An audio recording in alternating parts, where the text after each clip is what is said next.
आयोजित आज की सभा में उपस्थित भारतीय जनता पार्टी के महाराजगंज क्षेत्र से लोकप्रिय सांसद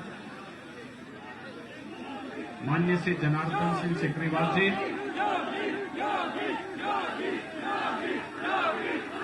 भारतीय जनता पार्टी के जिला के अध्यक्ष डॉक्टर संजय कुमार पांडे जी, जदयू के अध्यक्ष इंद्रदेव सिंह पटेल जी, जिला महामंत्री प्रदीप कुमार रोज जी, जिला उपाध्यक्ष अवधेश कुमार सिंह जी,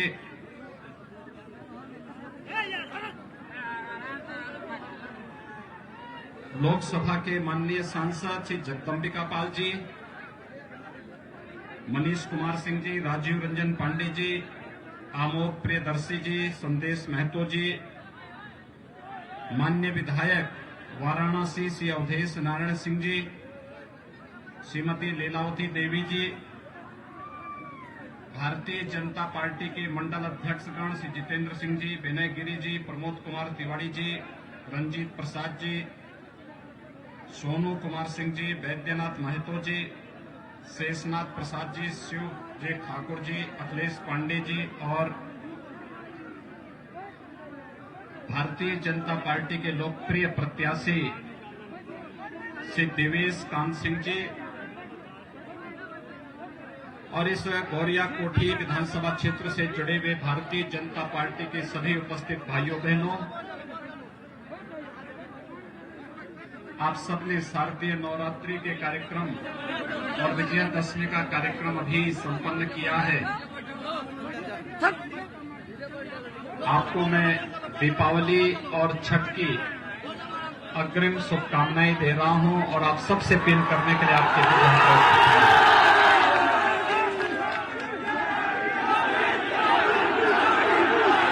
भाइयों बहनों,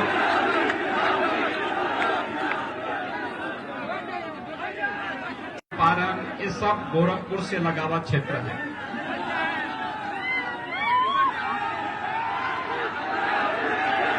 और हम लोगों का संबंध और संवाद तो एक परिवार जैसा है। आप याद करिए, जब पूरी दुनिया कोरोना महामारी से जूझ रही थी, भारत में भी आदरणीय प्रधानमंत्री मोदी जी के नेतृत्व में इस लड़ाई को पूरी प्रतिबद्धता से लड़ने के साथ जब पूरा देश एक साथ खड़ा होकर के लड़ रहा था, तब उत्तर प्रदेश और बिहार के बहुत सारे लोगों को वापस अपने घर के लिए, गांव के लिए आने के लिए मजबूर होना पड़ा था। मुझे याद है जब लॉकडाउन के दौरान दिल्ली से, महाराष्ट्र से, पंजाब से, राजस्थान से और अन्य राज्यों से बिहार, बंगाल, झारखंड के नागरिक आजीविका छूटने के बाद वापस अपने गांव के लिए आ रहे थे। भले किसी राज्य ने उन्हें सम्मान दिया हो न दिया हो, लेकिन उत्तर प्रदेश में जब लोग आ रहे थे तो मैंने एक ही घोषणा की थी। मैंने कहा भी देखो, बिहार के लोग हमारे अपने लोग हैं,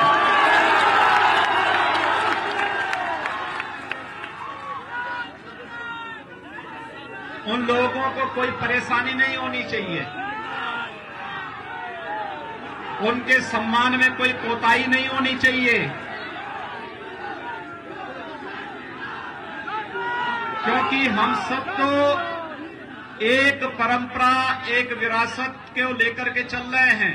और दूसरा, बिहार मेरे लिए इसलिए भी महत्वपूर्ण हो जाता है क्योंकि मां सीता का जो मायका जो है ये बिहार तो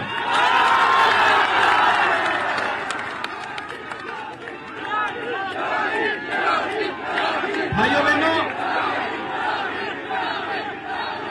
वह समय हमारे लिए कष्टकारी था,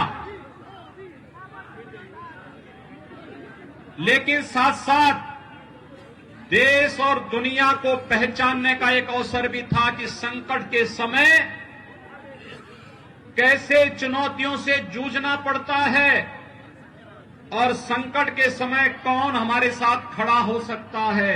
और भाइयों बहनों, प्रधानमंत्री मोदी जी के नेतृत्व में कोरोना के खिलाफ जो लड़ाई भारत ने लड़ी है, आप सब ने लड़ी है, मैं इसके लिए आप सबका अभिनंदन करता हूं, आप सबका स्वागत करता हूं। और मेरी आप सबसे अपील होगी, बीमारी काफी कम हुई है, नियंत्रित हुई है काफी हद तक, लेकिन इस बीमारी का संक्रमण तेजी के साथ बढ़ता है।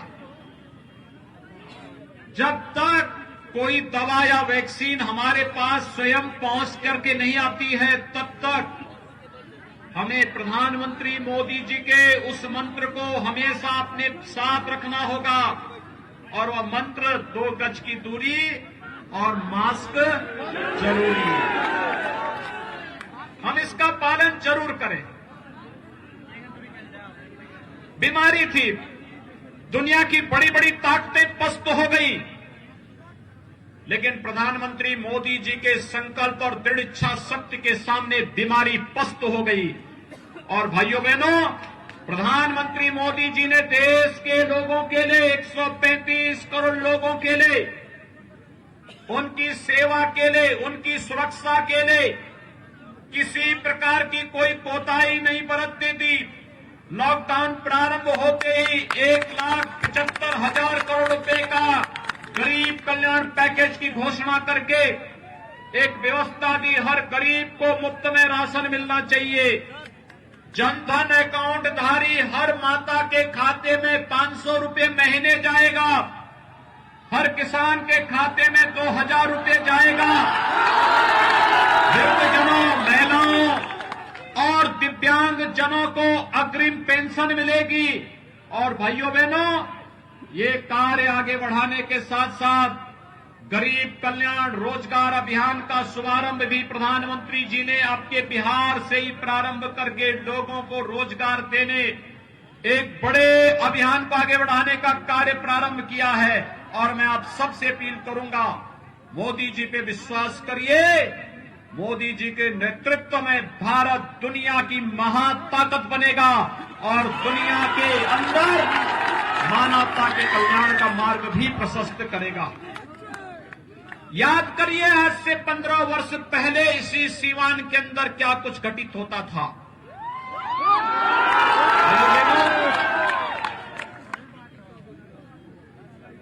जो हमारे नौजवान हैं, जिनकी उम्र 30 साल, 35 साल, 40 साल की है, उन्हें वे सारी घटनाएं याद होंगी।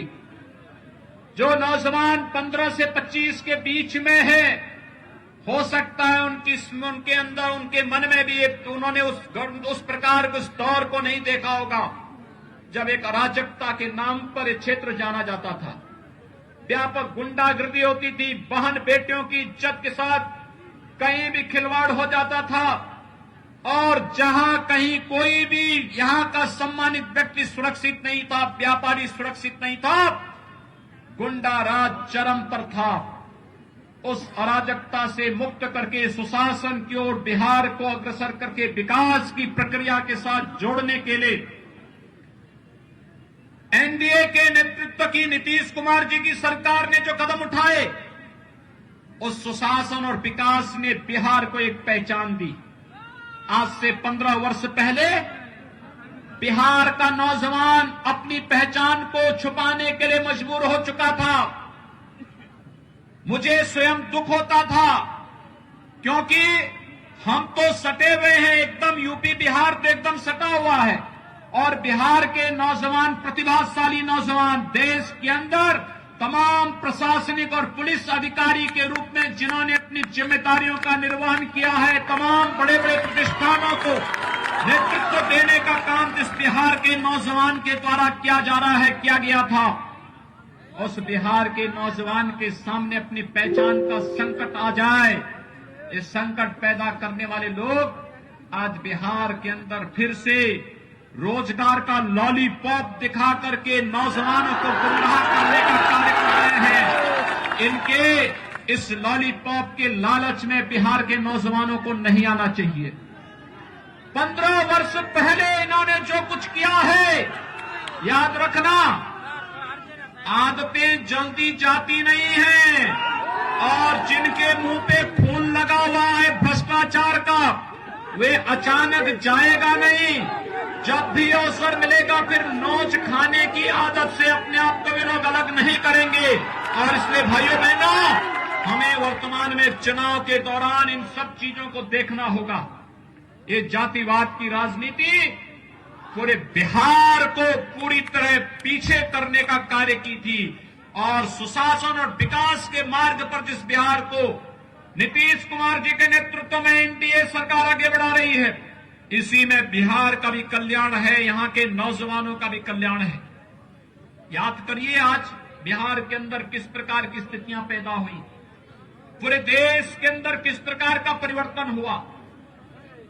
1947 में देश आजाद होता है और 2014 तक देश के अंदर गरीबों के लिए मकान नहीं, गरीबों के लिए रसोई गैस के सिलेंडर नहीं, गरीबों के लिए उपचार की व्यवस्था नहीं, गरीबों के लिए कोई भी ऐसी सुविधा देखने को नहीं मिलती थी जिसके बारे में कहा जाए कि गरीबों के लिए चलाई जाने वाली योजनाएं हैं।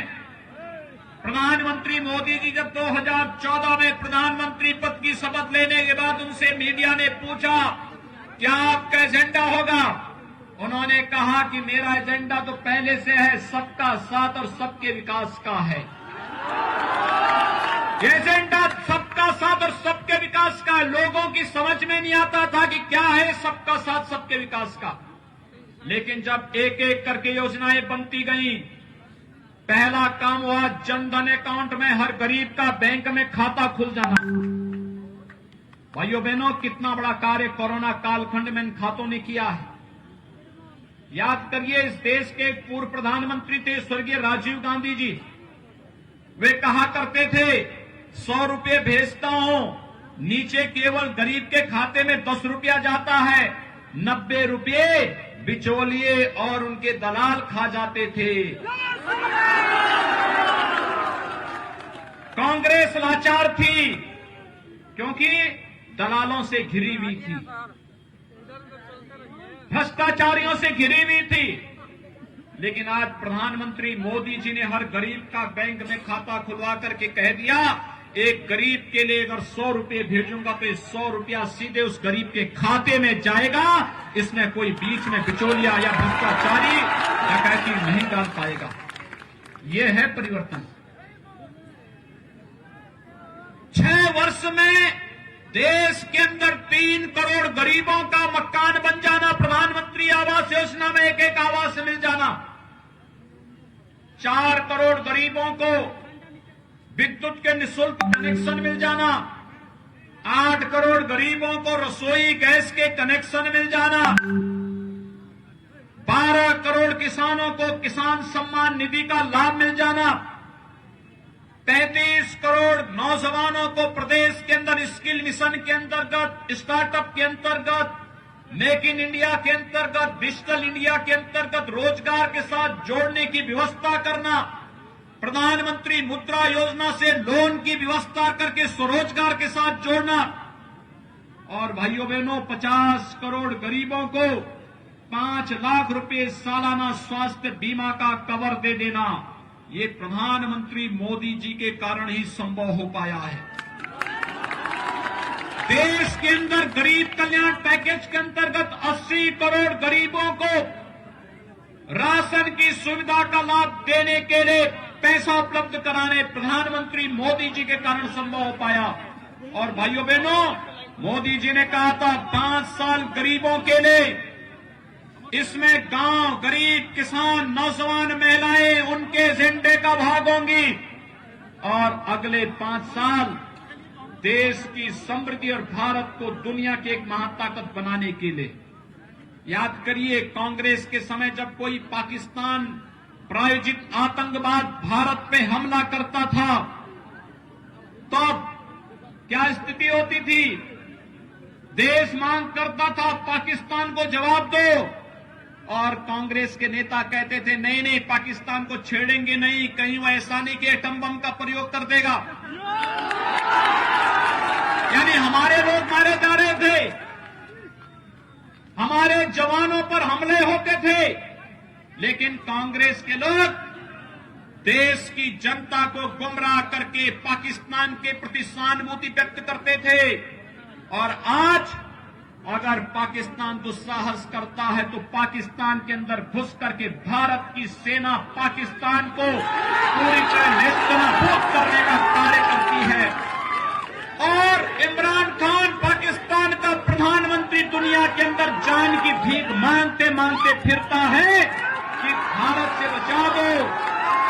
ये है भारत के जवानों का शौर्य और पराक्रम, ये है न्यू इंडिया, ये है नया भारत। और भाइयों बहनों, ये कांग्रेस तो देश के अंदर आतंकवाद को और नक्सलवाद को बढ़ावा दी है। ये जो अपराधी, यहां का भी एक दुर्दांत अपराधी जेल के अंदर सड़ रहा है, इन अपराधियों को पालने का काम कांग्रेस और राजद ने किया था। लेकिन आज भारतीय जनता पार्टी नेतृत्व की केंद्र की सरकार कश्मीर के अंदर धारा 370 को समाप्त करके, कश्मीर के अंदर आपने देखा होगा परसों एक आदेश जारी हुआ भारत सरकार से, अगर सीवान का कोई नौजवान भी जम्मू कश्मीर के अंदर श्रीनगर के अंदर मकान बनाना चाहता है तो आपको यह अनुमति वहां मिल गई है। कौन रोक सकता है? भारतीय जनता पार्टी ने तो डॉक्टर श्यामा प्रसाद मुखर्जी के नेतृत्व में नारा दिया था, एक देश में दो प्रधान, दो निशान और दो विधान नहीं चलेंगे, नहीं चलेंगे। और उस संकल्प को पूरा किया प्रधानमंत्री मोदी जी ने और गृह मंत्री अमित शाह जी ने। आज कश्मीर में धारा 370 समाप्त करके आतंकवाद की ताबूत पे अंतिम कील ठोकने का कार्य जहां गृह मंत्री अमित शाह जी ने किया है, वहीं भारत सरकार ने अब भारत के किसी भी नागरिक को जम्मू कश्मीर में पूरी तरह सम्मान के साथ वहां पर बसने की पूरी छूट दे दी है। अगर बिहार का नौजवान श्रीनगर के अंदर कार्य कर रहा है, सर्विस कर रहा है, सेना में, पुलिस में, प्रशासनिक सेवा में या व्यवसाय कर रहा है, क्योंकि बिहार कहां नहीं है, पूरी दुनिया में तो बिहार छाया हुआ है।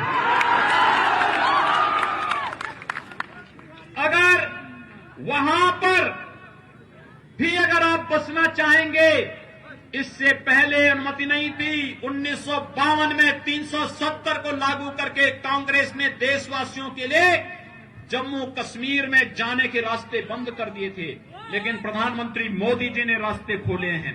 एक भारत श्रेष्ठ भारत की परिकल्पना प्रधानमंत्री मोदी जी की। और भाइयों बहनों, आप सबके लिए, पूरे देशवासियों के लिए इससे बड़ी गौरव की बात क्या हो सकती है? हमने जो कहा वो करके दिखाया। जब मैं लोकसभा चुनाव में यहां पर श्री जनार्दन सिंह जी के समर्थन में आया था चुनाव प्रचार के लिए, तब बिहार के कुछ जवान मुझसे कहते थे, यहां के मीडिया के बंधुगण मुझसे कहते थे कि आप लोग बार बार कहते हैं कि रामलला हम आएंगे, मंदिर वहीं बनाएंगे, लेकिन क्या तारीख भी बताएंगे? ये प्रश्न हमसे होता था। और भाइयों बहनों, मेरी हार्दिक इच्छा थी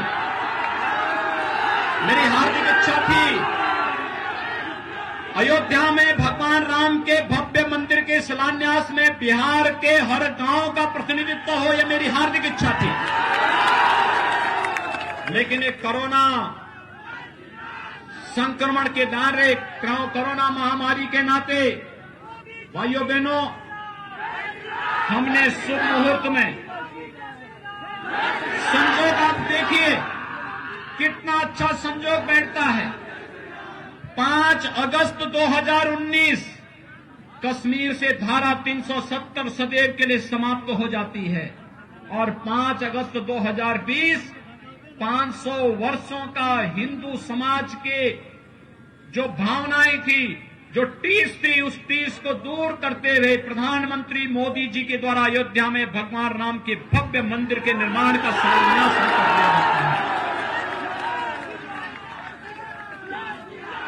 5 अगस्त 2020 अयोध्या में भगवान राम के भव्य मंदिर के निर्माण का मार्ग प्रशस्त होता है। ये चीजें बताती हैं कि भारतीय जनता पार्टी जो कहती है वो करके दिखा देती है, और हम लोगों ने करके दिखाया। अगर यहां पर एनडीए की सरकार नहीं होती, नीतीश कुमार जी मुख्यमंत्री नहीं होते, तो यहां का माफिया जेल के अंदर सड़ना नहीं होता। वो भी सत्ता के गलियारों में रह करके बिहार के अंदर मुंह पर खसोट के एक नई यहां की पीढ़ी को खराब कर रहा होता। और भाइयों बहनों, हमने तो उत्तर प्रदेश में इन माफियाओं के छाती पर ही बुलडोजर चलाना शुरू कर दिया। ये गुंडे और अपराधियों के लिए कोई जगह नहीं। इन्होंने गरीबों को लूटा है, व्यापारियों को लूटा है, व्यापक अराजकता फैलाई है, विकास के कार्यों को इन्होंने लूट करके विकास से वंचित किया है। और इसलिए कानून के दायरे में रह करके जितनी सख्त कार्रवाई इनके खिलाफ की जा सकती है उतनी सख्त कार्रवाई इनके खिलाफ की जानी चाहिए, और ये कार्रवाई हम लोग कर रहे हैं। और मैं फिर आपसे कहने के लिए आया हूं कि भाइयों बहनों, विकास, बिहार का विकास और बिहार का उत्थान नीतीश कुमार जी के नेतृत्व में एनडीए सरकार ही करेगी। और इससे भारतीय जनता पार्टी ने श्री देवेश कांत सिंह जी को अपने प्रत्याशी के रूप में आपके बीच में यहां पर उतारा है। भाइयों बहनों, मैं आप सबसे अपील करने के लिए आया हूं। देवेश कांत जी भारतीय जनता पार्टी के सर्वथा योग्य प्रत्याशी के रूप में आपके बीच में हैं, और आप सबसे मैं अपील करूंगा, ये आयोजन बिहार विधानसभा का चुनाव तब हो रहा है जब हमारे पर्व और त्योहार भी साथ साथ चढ़ते जा रहे हैं। अभी आपने शारदीय नवरात्रि और विजयादशमी के आयोजन को संपन्न किया है, और अभी दीपावली आने वाली है, फिर छठ का पूजन आने वाला है। ये सभी आयोजन एक साथ भव्यता के साथ मनाने हैं। तो अपने पर्व और त्योहार को जितनी भव्यता के साथ आप मनाने की तैयारी कर रहे हैं, भाइयों बहनों, उतनी ही भव्यता के साथ लोकतंत्र के पर्व को भी मनाने की आवश्यकता है। और मनाने के लिए आवश्यक है उस प्रकार के योग्य पात्र प्रत्याशी को ही हम अपना वोट देंगे। ये लोकतंत्र की ताकत आपकी बहुत बड़ी ताकत है। इस ताकत का बेजा इस्तेमाल मत होने दीजिए। ये ब्रह्मास्त्र है, और ब्रह्मास्त्र का उपयोग लोक हित में होता है, देश हित में होता है। हमारे लिए पूरा देश परिवार है। भारतीय जनता पार्टी के लिए पूरा बिहार एक परिवार है, और इसीलिए यहां पर जातिवाद और परिवारवाद और वंशवाद की राजनीति नहीं होती। जिन्होंने वंश को और परिवार को ही पार्टी और देश